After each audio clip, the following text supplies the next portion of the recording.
Hey, what's up YouTube? It's the Brick Kids. Guys, today I'm here to share with you a video on flooring. So we are currently in the basement of our newly created home office.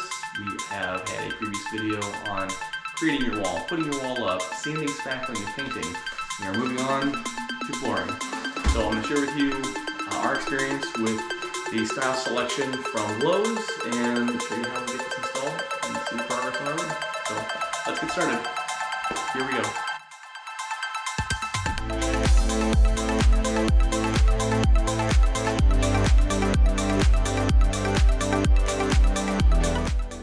Alright, now before you head to Lowe's and you get your purchase, what you're going to want to do is have an idea of what the size of your room is. So the way we measure, we take one wall.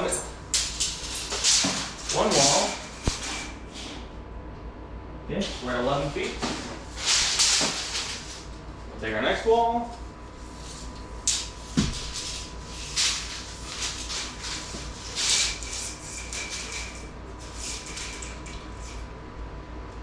Okay, we're at roughly 12. So, all right, so we're looking at roughly 132 square feet as the size of the room. So these boxes are 23.26 square feet. So for us, we're looking roughly 5.6 boxes. So you can't go to Lowe's and buy 5.6 boxes. Plus you wouldn't. So with any of these jobs, you're going to want to make sure that you account for anywhere from 10 to 15% scrap. So a good box amount would be 6, if not 7, because more than likely you might lose a little bit more depending on your cuts and the kind of style that you're going with for your cuts. So for us, for our room size of 132 square feet, 7 boxes is going to be a safe bet for us. Now let's get into what materials you're going to need. Alright, so in addition to your flooring, you are going to make sure that you have some sort of pull bar and rubber mallet. So this is going to be very gentle work when we do it, but this is just going to make sure that our seams, our planks are pulled as close together as possible. Save your knees. I have done this many times without knee pads and many times with knee pads, and knee pads are a savior for us, that's a little older folk. So gloves as well. You're not going to get very dirty, but handling these, just getting a nice pair of gloves on your hands is going to help a lot. Having a straight edge is also extremely important. So when we're making these cuts, we're going to be making them with an X-Acto knife or with a razor. So having a straight edge is going to help us ensure that we're minimizing scrap and making as best cuts possible. So, and shims. I also use shims for my spacers on the very ends. So you're going to make sure, if you aren't getting specific spacers from Lowe's, to make sure you have shims in place so you're going to allow for that 1/4 inch gap between the walls and the planks. So next, we have been working on this room for the last couple days. So I've been mopping, I've been sweeping, I've been mopping, I've been sweeping. So you will want to make sure that this room is very clean before you start to lay planks down. So we're going to move to laying planks down now. Alright, so guys, now we're going to start to lay this floor down. So, top left. Okay, I'm just going to use these shims to help me with my spacing. Same thing here. Okay. Alright, so we've got approximately a 1/4 inch up top. Okay, and a 1/4 here. So we're going to take, now these planks, we're going to lift them up at an angle. We're going to guide them into the gap. We're going to make sure that we are a nice tight seam. So I tried previously another plank, and discouragingly the edges were bent up a little bit so it wouldn't lock in place. So I picked another one from the pile and it locked fine. So all right.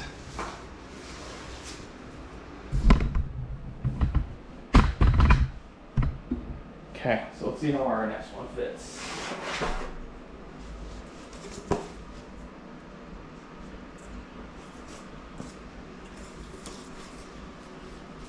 Okay, perfect. So this is going to be our end.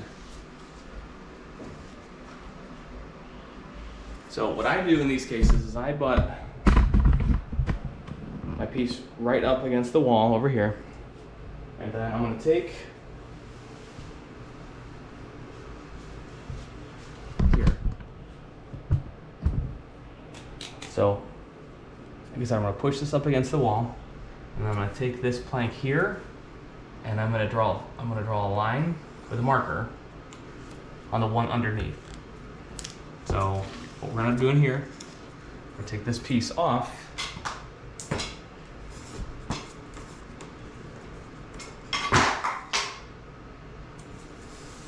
Okay, and now this will end up being the one that we cut.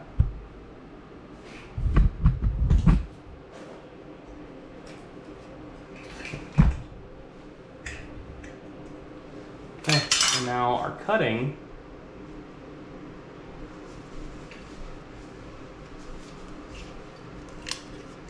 is as simple as holding our straight edge down, taking our knife and running across, and running across. All right, so from here, we cut it, we snap, and now we've got our cut piece.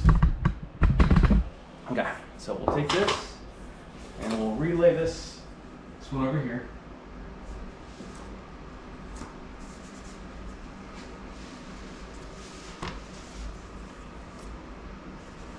Okay, so then we'll put this back in place. And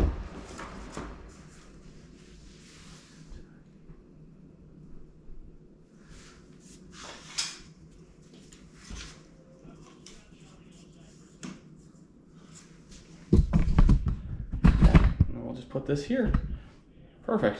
So we're gonna move on to the next row here now. I'm gonna put on reposition. So my wall is going to fit approximately almost 3 planks per wall. So instead of trying to have some really weird staggered lines, I'm actually just going to do 2 different patterns. So we're going to go one full length, start at full length. The next one we're going to start at half length. So these are 48 inches long. So I'm going to make my cuts at 24. So we'll have one 24-inch on, we'll start at the left, and then we'll have 2 48-inch pieces. And then the remainder from this first cut will go on the other side. So watch here.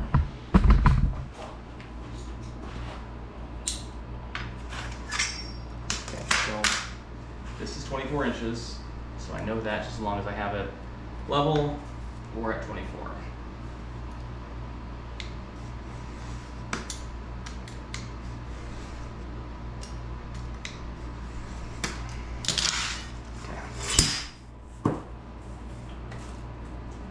Okay, we're going to take our right side of our cut is going to be how we start our new one.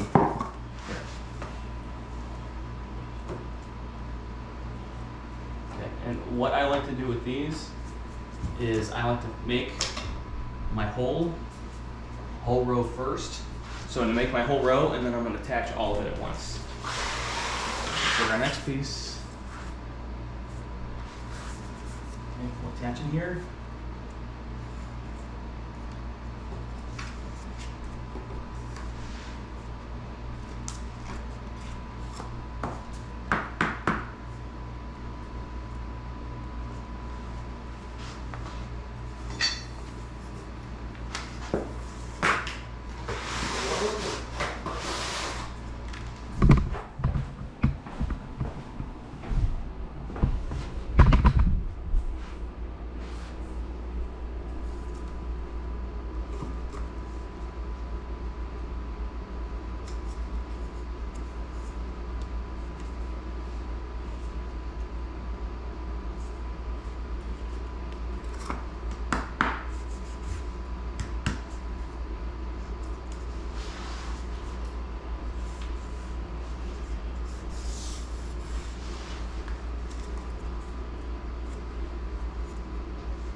so now we have our next cut here. So I know, okay, so I know this piece will fit, but it's just gonna require a little bit of a cut. So, all right, so we're just gonna do this. We're gonna flip this over here. Okay, and we're gonna line it up with the wall. We're gonna pull it out just a little bit. We'll be able to mark where our cut should be. So our cut should be right here at the very end of this piece. So at the very end. So I'll take my straight edge and cut.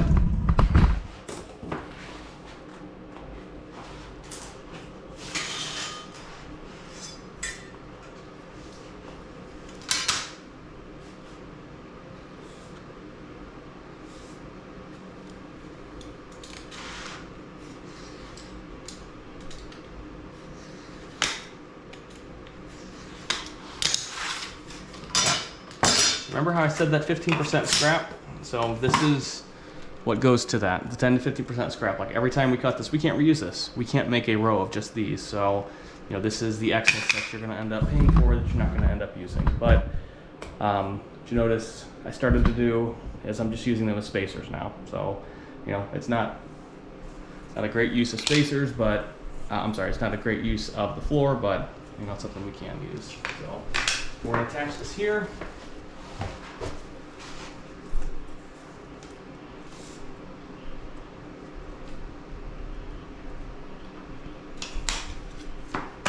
So we're in. So now we're going to, if you have more than one person down, I mean, this is actually helpful to have one person down there and one person here fitting this in. Since I'm going solo today, we're just gonna make it fit. So I'm gonna back my camera up.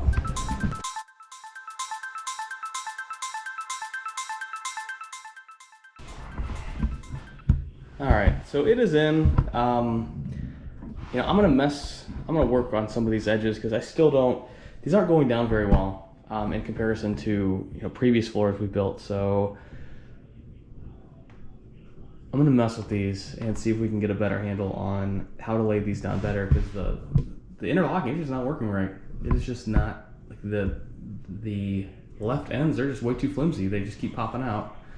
So we're gonna see what we can do with this. All right, guys, so figured out the issue, and I hope to maybe save you guys some frustration like I had. And this actually turns out to be pretty darn simple. So I am used to, with all of our other floors that we've done like this, it's all interlocking planks. So this is interlocking, but we're not putting it at an angle when we interlock it. We're just taking it from the start of one piece and we're sliding it in. So remember I said some of these were not bending back in place, and it's actually not intended to. So in this crease here, you want to slide in your piece like this. So slide in one piece to another, and sometimes they slide in a little better than others. But slide in and they're in place. So when we were trying to lock them in place, it was getting all bent here and not working. So this actually, it stays together as opposed to how it was before. So we're gonna do the same thing that we did before, but I'm gonna time lapse through us going through all of this.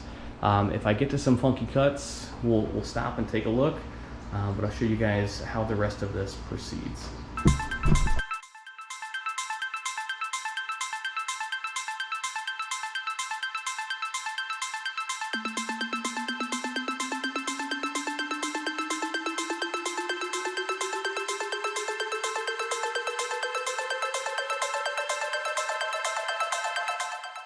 All right, so we're about halfway through the build, and I'm actually really liking this. So, like I said, the important part with these is just you're sliding them in. You're not trying to interlock these together. Sliding them in, the seal is very tight, and they go together very well. So as you can see, like putting 3 of these planks, sometimes 4 of them together at once, I've got to kind of contort my body a little bit to be pressing down this side and holding down that side. But if you get it in enough, if you turn around to the other side and start to pull it together, it works a heck of a lot better. So I'm gonna time lapse through the rest of this and kind of let you know like how we finish. I think we might have 1 or 2 odd cuts we're about to get to, and I'll interrupt the time lapse there.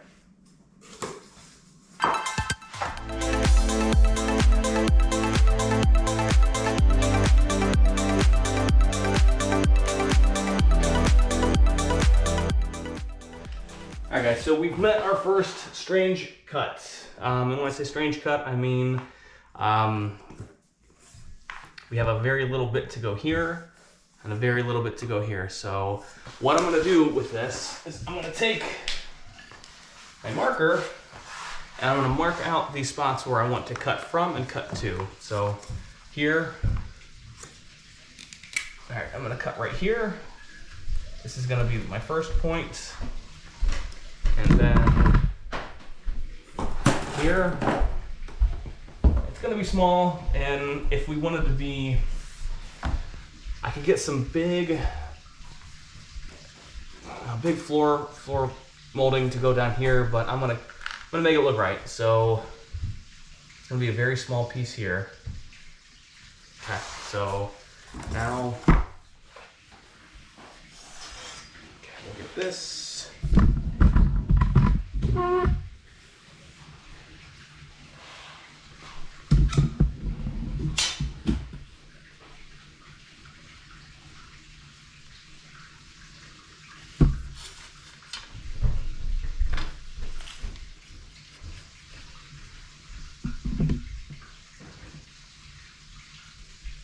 Okay, so I'm gonna mark this here. I'm gonna mark this here.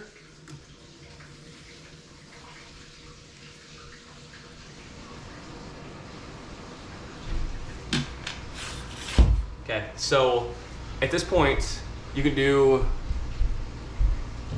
2 different things. So you can take a jigsaw and cut this, or you can do like we're going to do and use a razor the same way we have been using to cut this. So the razor is going to be tough, and you're going to have to make sure that your cuts are deep enough before you try to bend. So we're going to make sure they are. Because our jigsaw is out for the count after this last project we've been working on. So we're gonna work on cutting this now.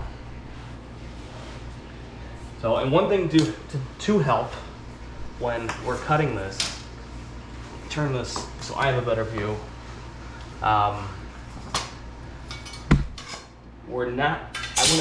When I'm pulling back my razor, I want to pull it back from our farthest point, so that way if I'm not going this way, I don't accidentally cut off too much. So we're going to start here.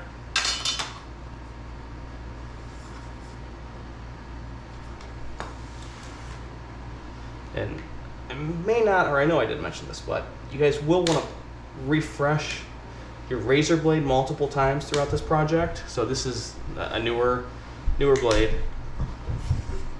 So just because the newer the blade, the better the cuts.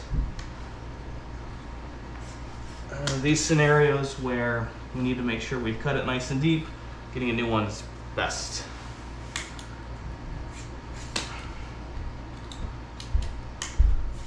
Okay, so cut that nice and deep. And the same thing here.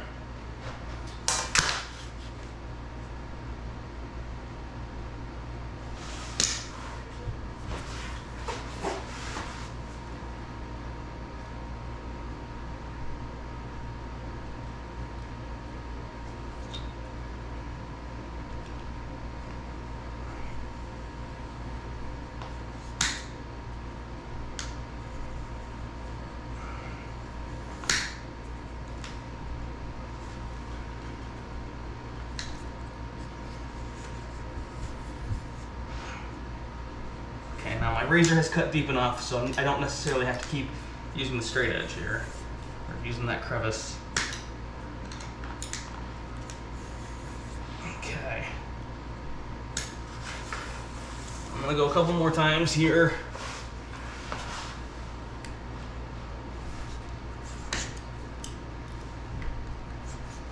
Okay.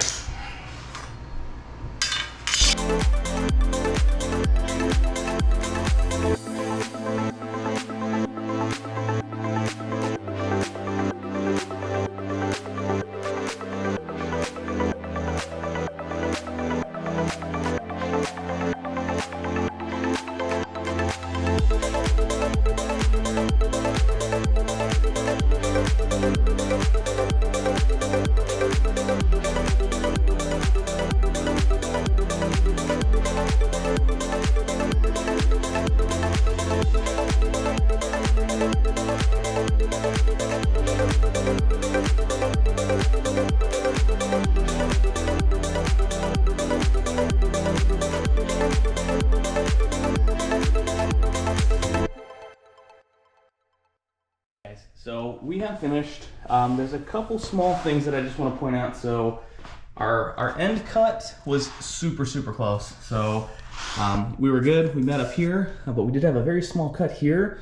With these small ends, remember I showed you that pry bar? Like the pry bar will help you bring in these seams a little bit closer to the prior row, but these turned out very well. And as far as the precision of our estimation goes, we estimated between 6 and 7 boxes. We had 2 extra from our 6th box. So, you know, like I said, just try to leave yourself that 10 to 15% tolerance for scrap, and you should have enough when you're done.